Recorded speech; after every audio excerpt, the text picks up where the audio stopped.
Payton. I am the Executive Director of the 19th Century Charitable Association.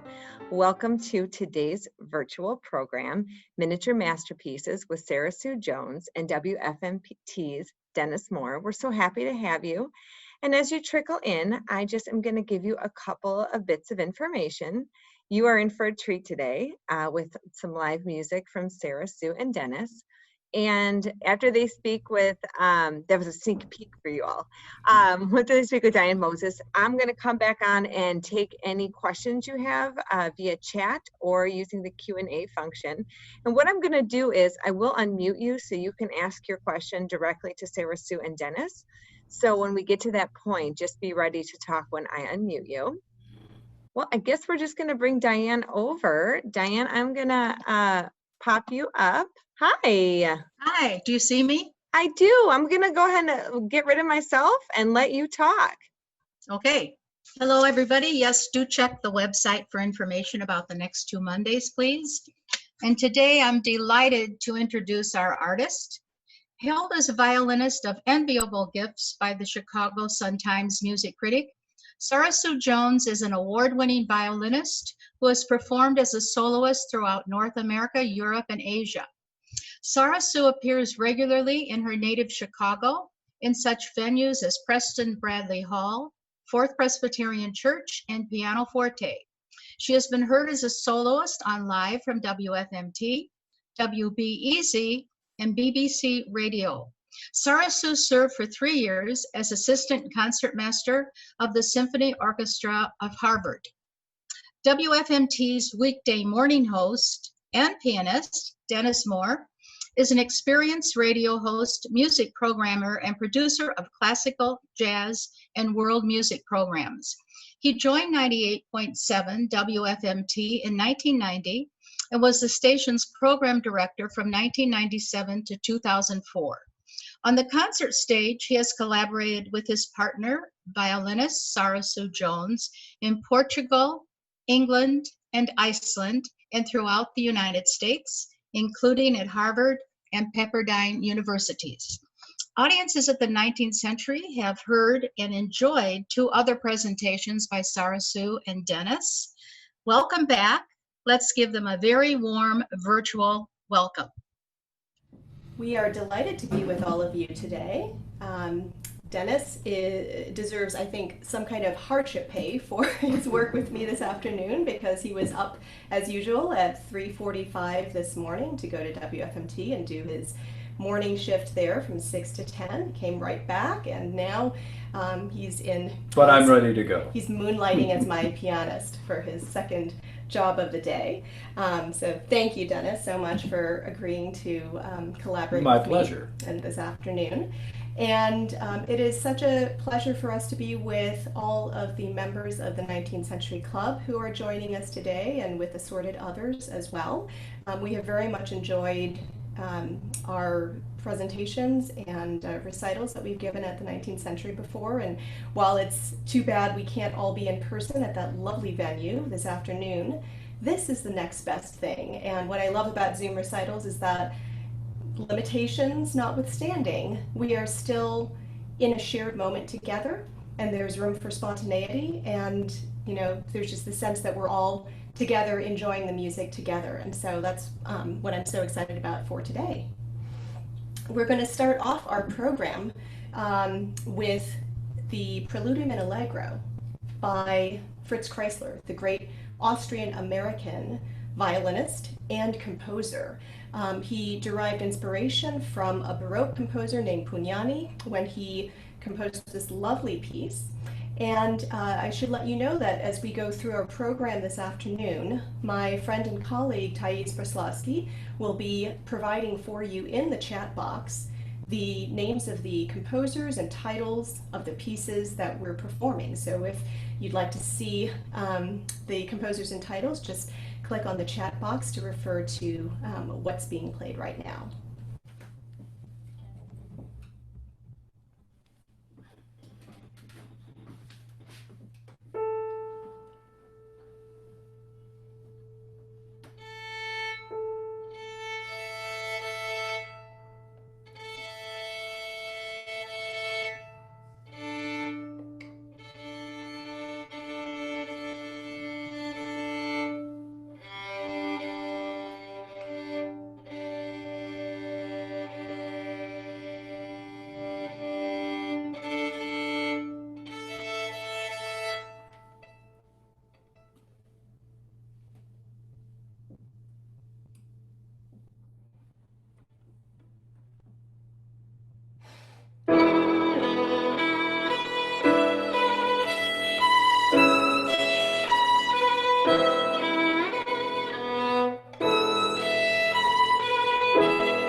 So the piece that we just performed was composed in 1910, and we're moving on 1 year later to 1911 and France.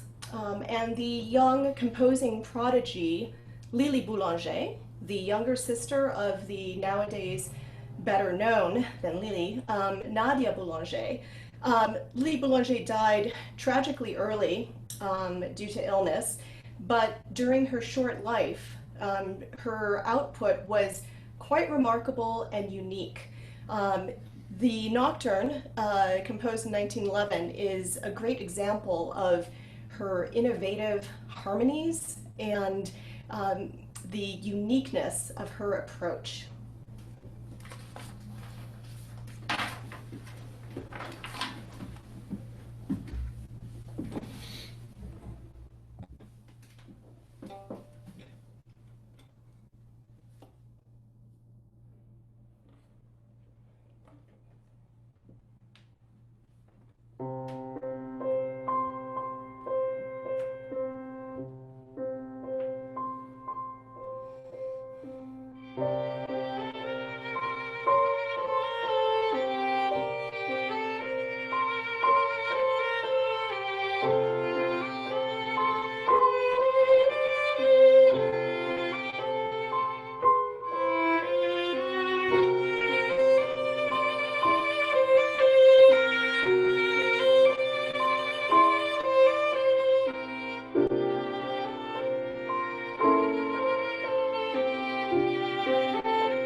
Isn't that just marvelous?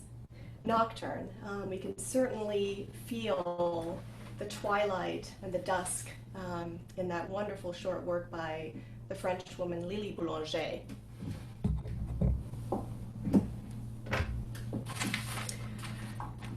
At this point, I wanted to highlight the instrument that I'm playing this afternoon. This has been my primary instrument since I acquired it in March of 2017. So I guess it's a toddler now, just over 3 years old.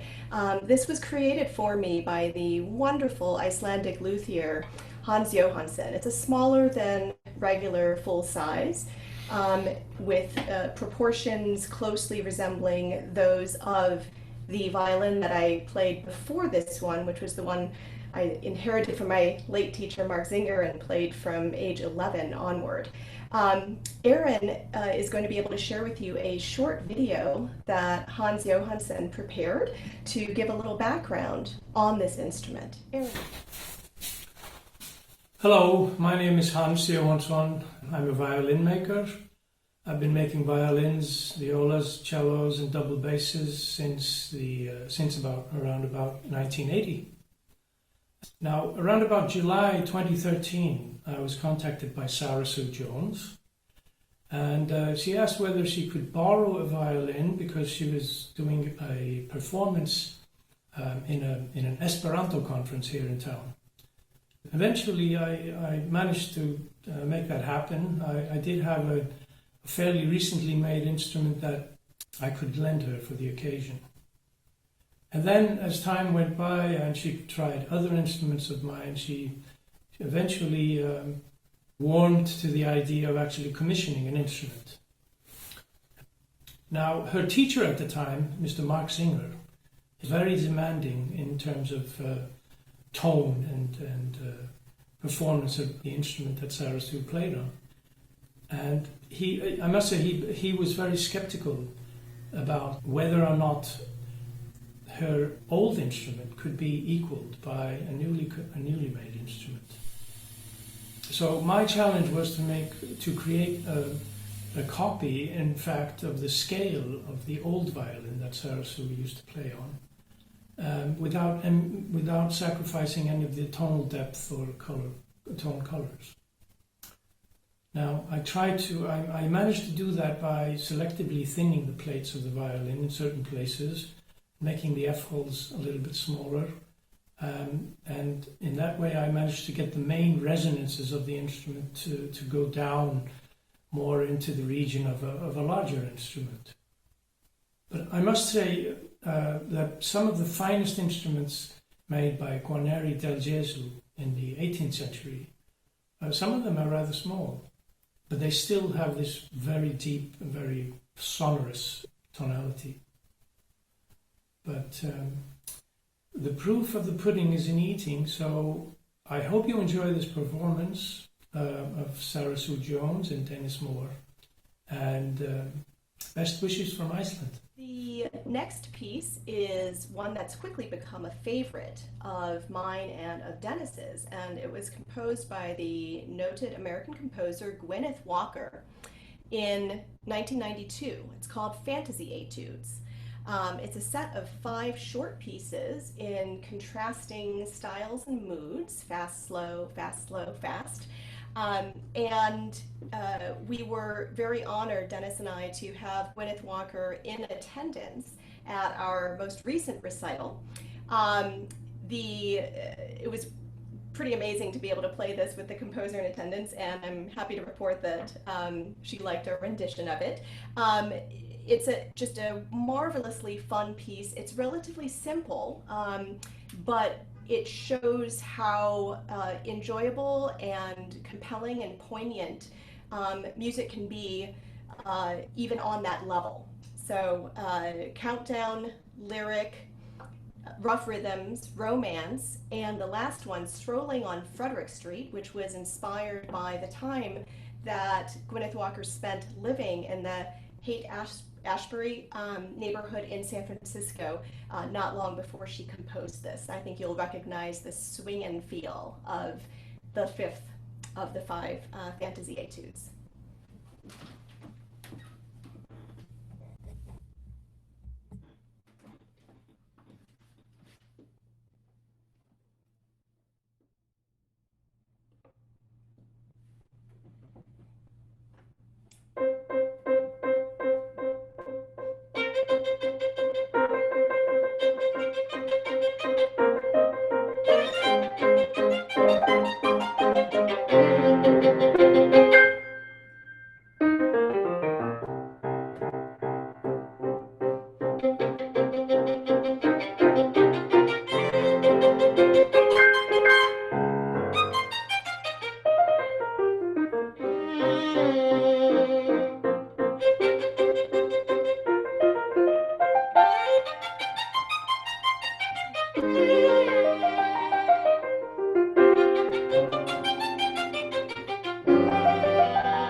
the last one in particular, Strolling on Frederick Street, is quite the earworm.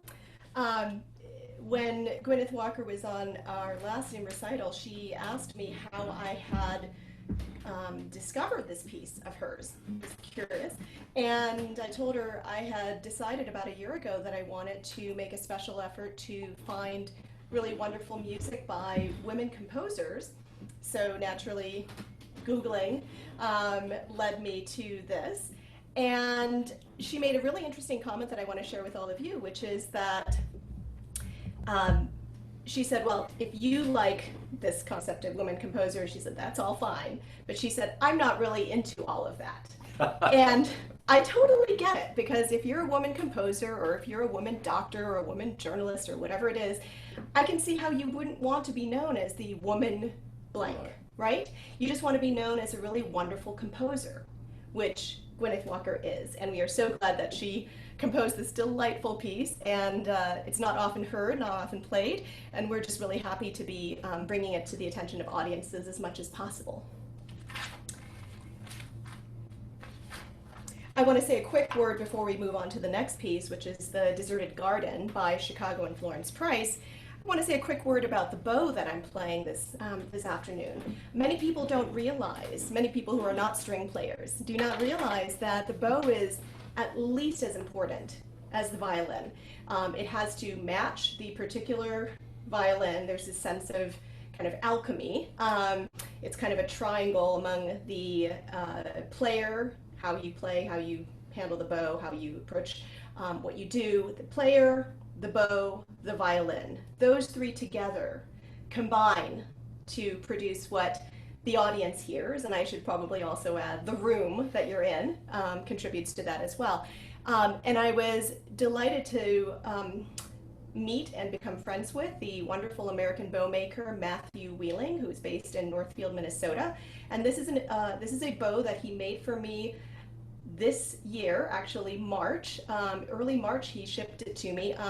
We had gone to Minnesota to actually select wood for the bow back in December, and we were actually picking up these Pernambuco blanks and tapping them, and Am I doing it? no, you're doing it upside down. Sorry. Like that. Yes, but Okay. all the way farther down. Anyway, these are I'm very, the pianist. What do I know? these are very resonant pieces of wood, Pernambuco wood from Brazil, and I was sure I would have nothing to contribute to the wood selection process, because what do I know about this? I just play finished bows.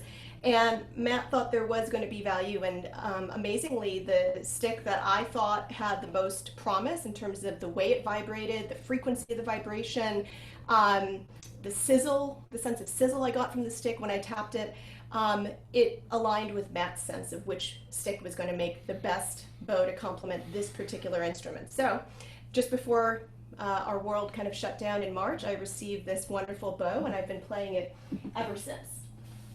So thank you, Matt, for making such a wonderful bow for me. This next piece is by the Chicagoan Florence Price, who was the first African-American woman to have her work performed by a major symphony orchestra.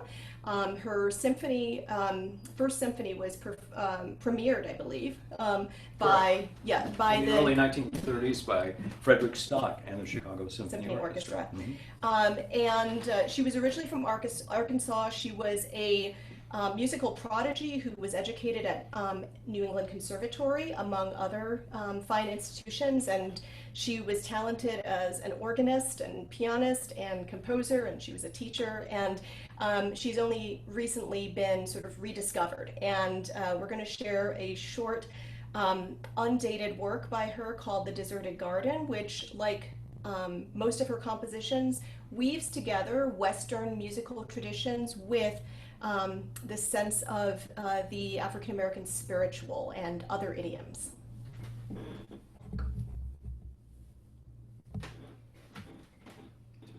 Yes, please.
Our next work is in a totally different idiom. It is by the Swiss-American Jewish composer Ernest Bloch.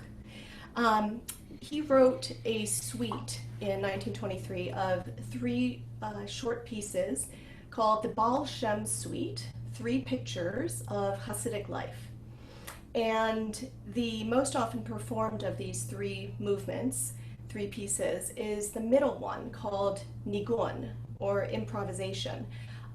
It harks to the tradition within Hasidic Judaism of the improvised lament, prayer, and it's literally a wordless prayer as enacted in worship, and translated to the instrument, the violin and the piano. Obviously the wordlessness is something that carries through, and although this is very much a Jewish piece, it is also undeniably a universal cry to God. It is a cry of suffering, of loneliness. There is a sense of lamentation, but also of anger and conflict and even accusation, and a sense of pleading. Ultimately, it is the piece that I probably feel the most deeply of all the pieces in my repertoire.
We turn from that impassioned plea to God to a story of conversion.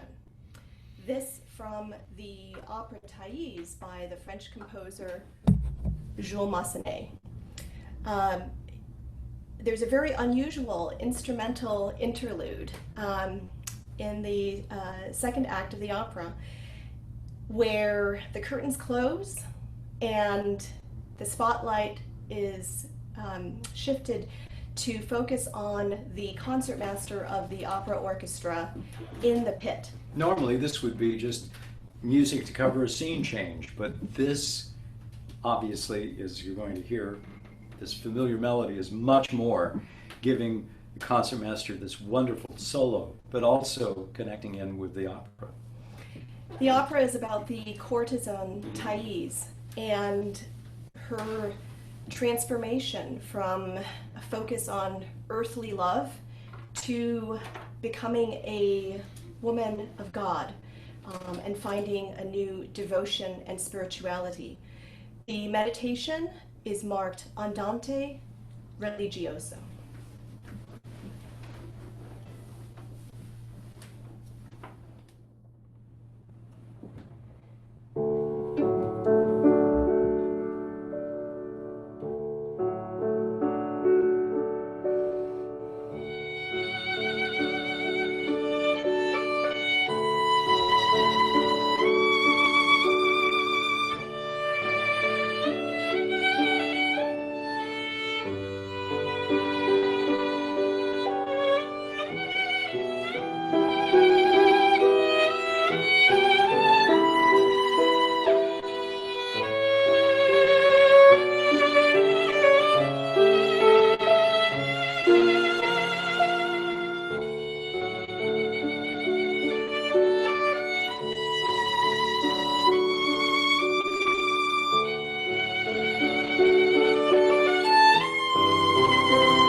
As we approach the end of our program, we have two very highly contrasting works.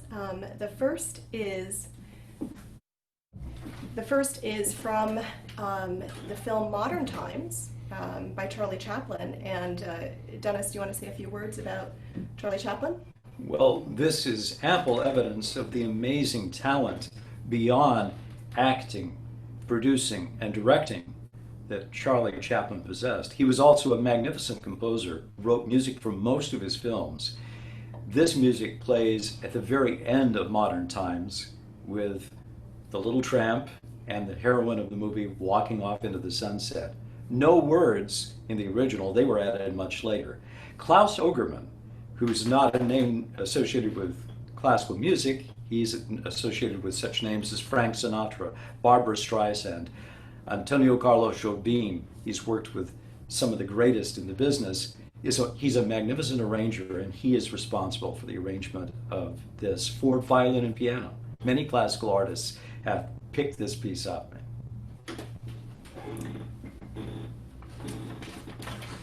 This is a particularly ethereal arrangement of Smile.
Isn't that just lovely?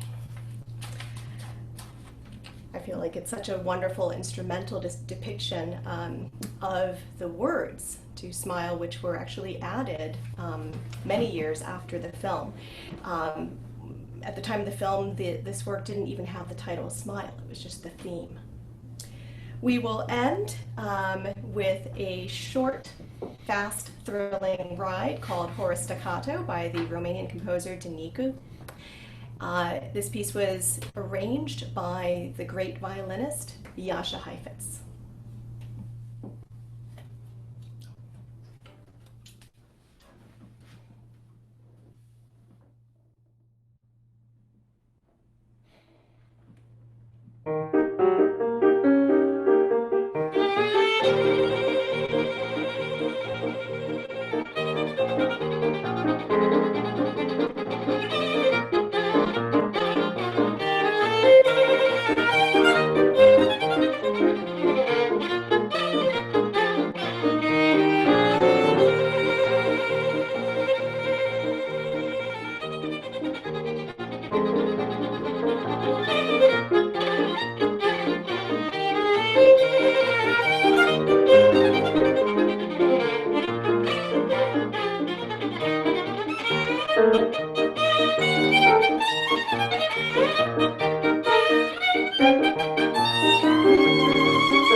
Thank you all so much.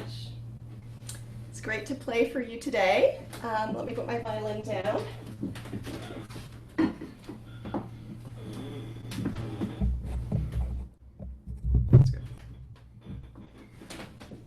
We would be delighted to answer questions. Yes. Can you hear me? Yes. Loud and clear. Yes. Bravi. Wonderful. Could you play Thaïs again? No. Sara Su, my first question is, you've had different accompanists, of course, and my question is, what is and this is for both of you, what is unique about your collaboration as performers? With Dennis. With Dennis. Yeah, what is unique about that? I'd love to know the answer. So before I answer the question directly, let me just point out that I believe today is actually the 7th anniversary of our performing in public as a duo. Mm-hmm. We were fortunate enough to have the opportunity to perform on the main stage of Harpa, the home of the Iceland Symphony Orchestra in Reykjavik, in 2013. And our collaboration has obviously just broadened and deepened since then. So, you know, I think it's pretty unique to be able to make music with a person who's also your life partner.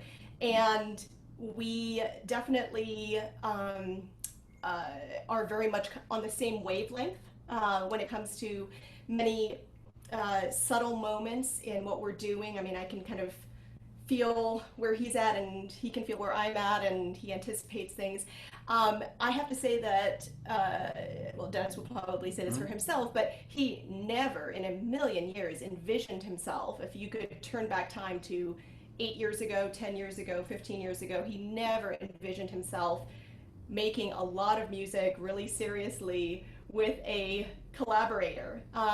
Dennis, do you want to answer Yeah, Diane's because question? most of my playing had been as a solo pianist and in other completely different realms musically, as a player of keyboard instruments with rock jam kind of bands, playing Hammond B3, Fender Rhodes, that sort of thing, but a classically trained pianist nonetheless, and I just wasn't doing a lot to keep that repertoire active, and I didn't have anyone as a stimulus to practice, and then along comes Sara Su, and we became partners, both musically and life partners, and I think it's worked out very well. It's worked out wonderfully, and we never anticipated that we'd be in the midst of a pandemic someday that would limit in-person music making. Certainly makes rehearsing easy.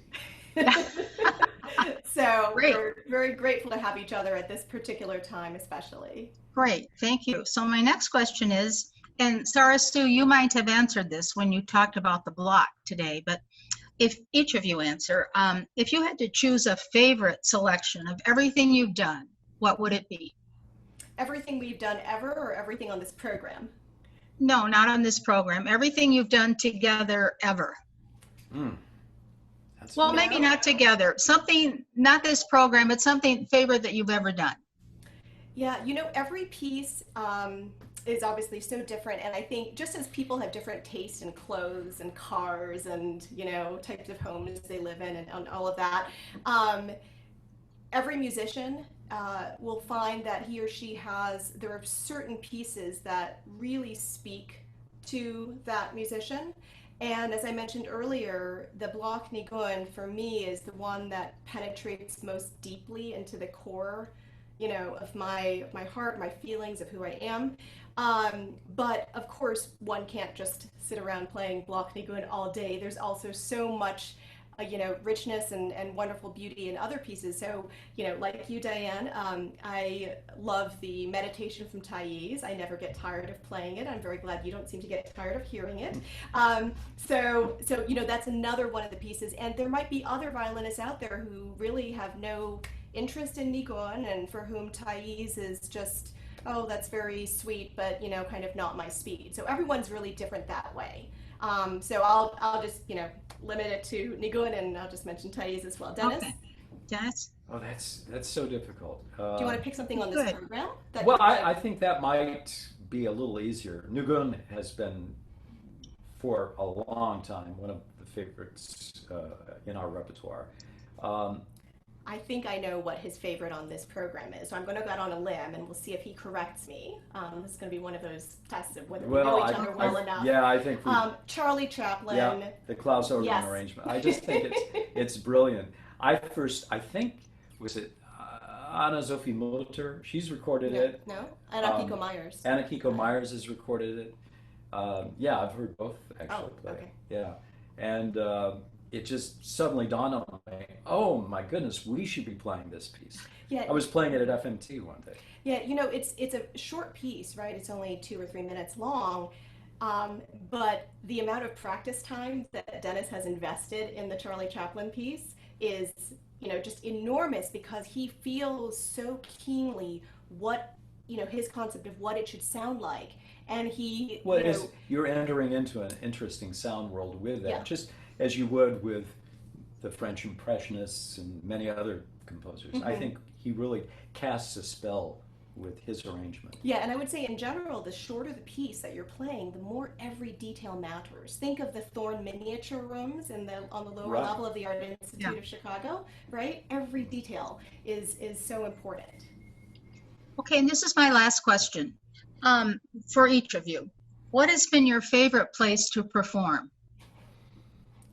In the world, any place. I think we're both going to go back to, he can correct me if I'm presumptuous in speaking for him, but the experience 7 years ago of performing on the main stage at Harpa in Reykjavik On one of the most delicious pianos I had the Yes. good fortune to play, a piano which was chosen for that concert hall by none other than Vikingur Olafsson, who's really making a name these days with his recent recordings on Deutsche Grammophon. He became the consultant for that concert hall, chose the piano at the factory in Hamburg, and is it just, they couldn't pull me away from it.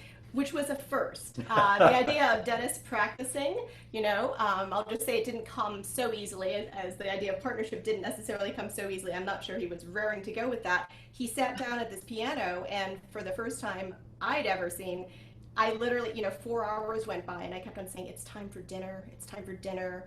And he just literally was glued to the bench and glued to the piano. But it was a special occasion. Yeah. And so I think it was the most wonderful possible baptism into the experience and art of performing for the public and sharing music with the public as we could possibly have dreamt. This was a 2,000 plus seat concert hall, with the most wonderful acoustics, and just, it was really special, and we'll never forget that. Great. Thank you so much, and bravi again, and I can't wait to hear what the other people have to ask you.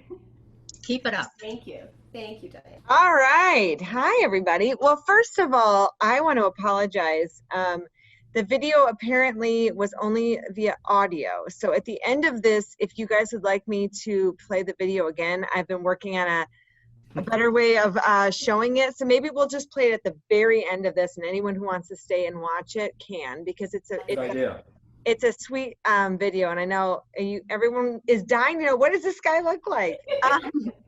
Okay, so I'm just going to quickly answer a question that Ricky asked, are we recording this? And Ricky, we are recording this, and should everything go perfect, we should have the recording on our website in about a week. I have a great question that I'm going to open up. Let me just find Georgia here.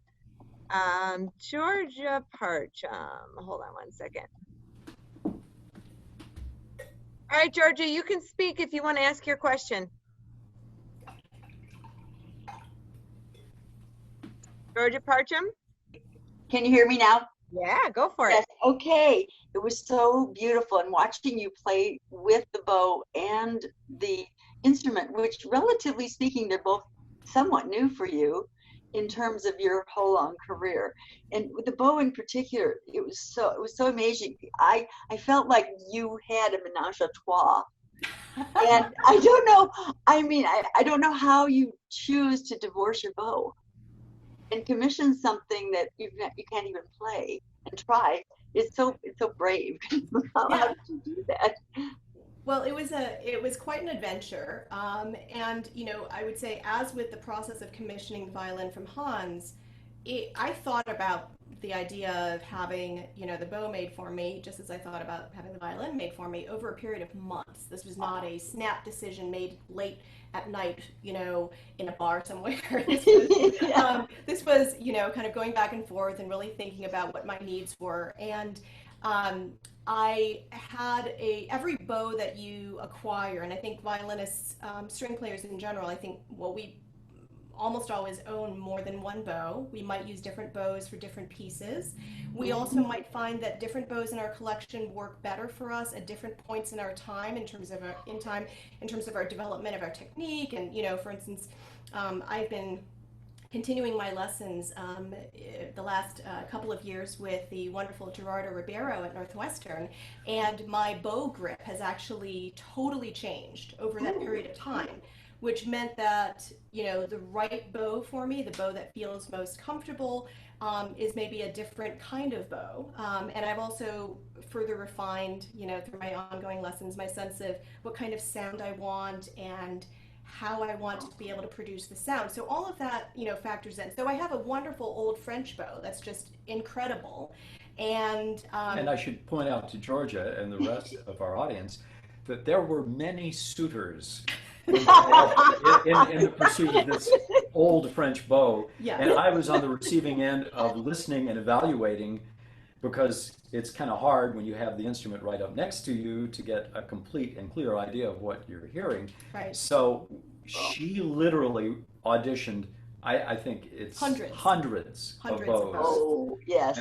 And I was along for the ride. I like number 2 is a little more it's a little noisy. Number 3 is too mellow.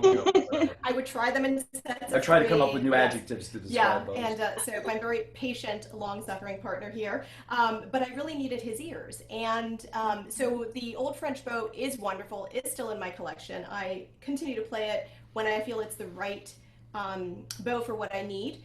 And this one is kind of the plus version of that, in that it has a little more crispness to it. That was definitely something I was looking for, and a little more strength. So the ability to, for instance, dig in on those chords in the Bloch Nigun, right? I can kind of fearlessly do that with a slightly stronger bow that nonetheless has the flexibility to give me the subtleties that I'm looking for.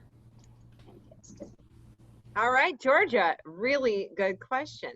Well, I will say that before we went live with our broadcast, Sara Su and Dennis said we really want to answer questions. So they really were looking forward to this interactive chat. I will, Kate just said, I very much enjoyed the concert. You are a delight, as well as a talented couple.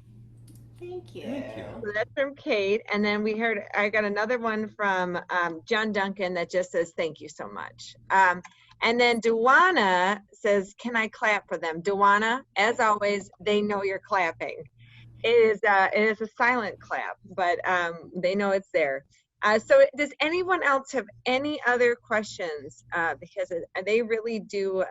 So I was picturing when you're talking about trying out your bows, just like the last time I bought a couch and just going to a furniture store and just sitting on every single couch and trying it out. And it almost gets exhausting after a while because you're like, I don't know if I even remember now.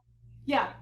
I mean, there's kind of a fine line between, the search and all these additional bows you're trying help you get a clearer sense of what you're going for. But then if you kind of go overboard, you've completely lost your sense of, well, I don't know, these are all good. I have no idea which one actually speaks to me the most. And if I may, I can talk a little bit about the piano that we have. Yeah, which is please. A fairly recently acquired instrument.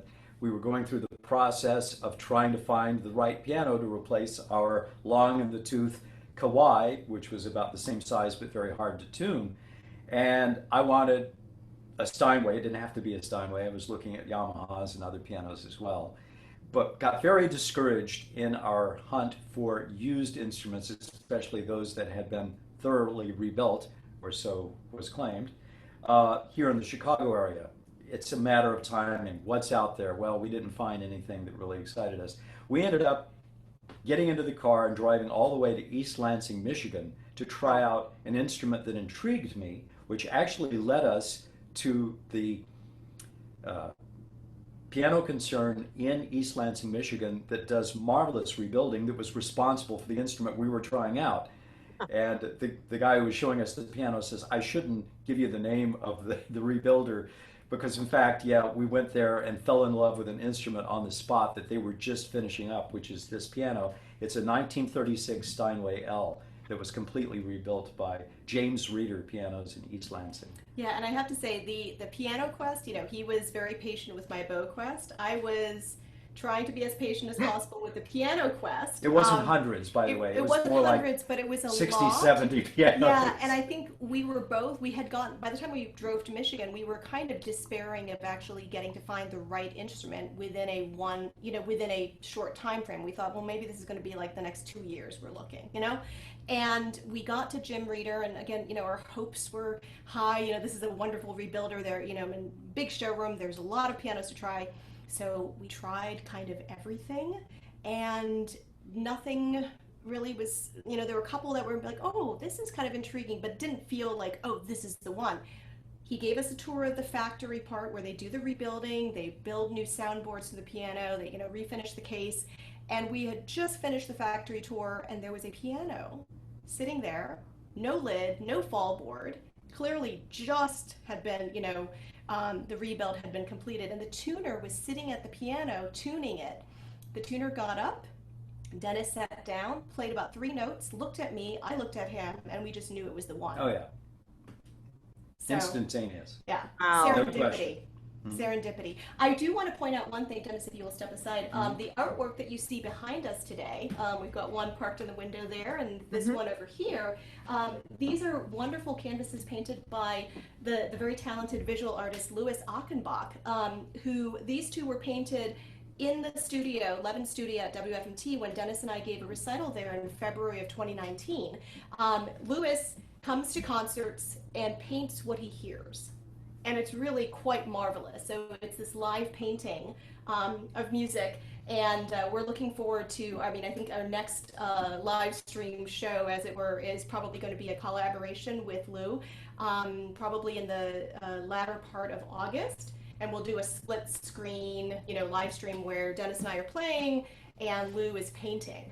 So we're very excited for that. Is there a website people can look to check for your upcoming performances? Oh, sure. Great question. Thank you, Erin. Yes, if you just go to my website, which is sarasujones.com, and just a reminder that if you spell my name with as few letters as possible, you have gotten it. So it's just sarasujones.com. I have a tab for upcoming events, and I'll be updating that. Great. When we have more information, and we'd certainly love to welcome all of you right. for our next live stream. We have one last question, but first, Julia Reeves says she is immensely grateful to be sharing this moment in music with you. You are truly a gift of this time. And she says thank you, and she is appreciating and applauding. Not just one, she's doing both. Thank you. But Marky, I'm gonna allow you to talk if you want to ask the last question we have of the day.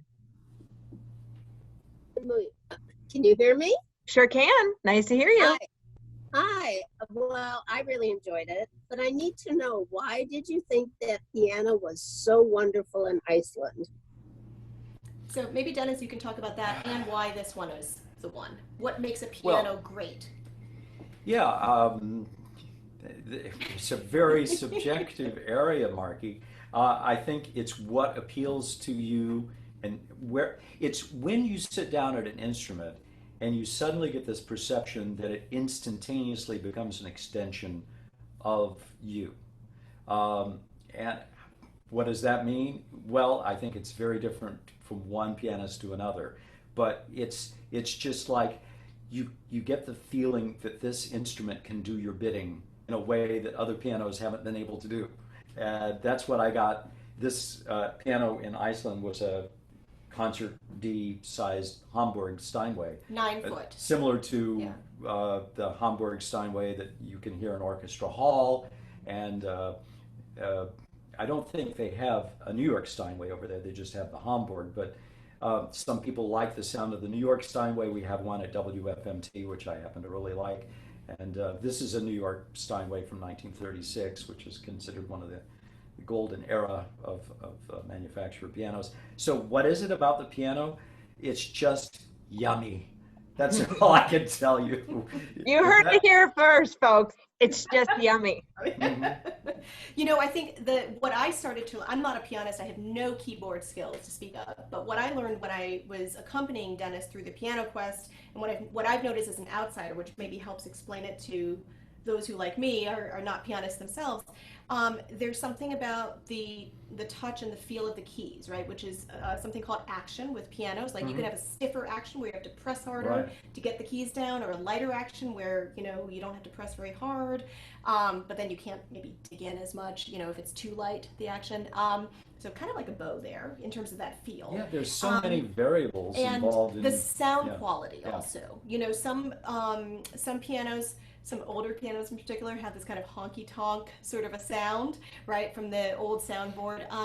And really wonderful pianos have, to our ears, again, this is personal taste, right, but a roundness to the sound, would you say, Dennis? And even when you get into the very high registers, there's clarity. It's kind of like glass or a bell, in the best possible way. And each piano is a changing entity. It's almost like a living instrument in that it can sound different depending on the weather, the condition of the hammers, the state of the tuning can make a piano sound quite different.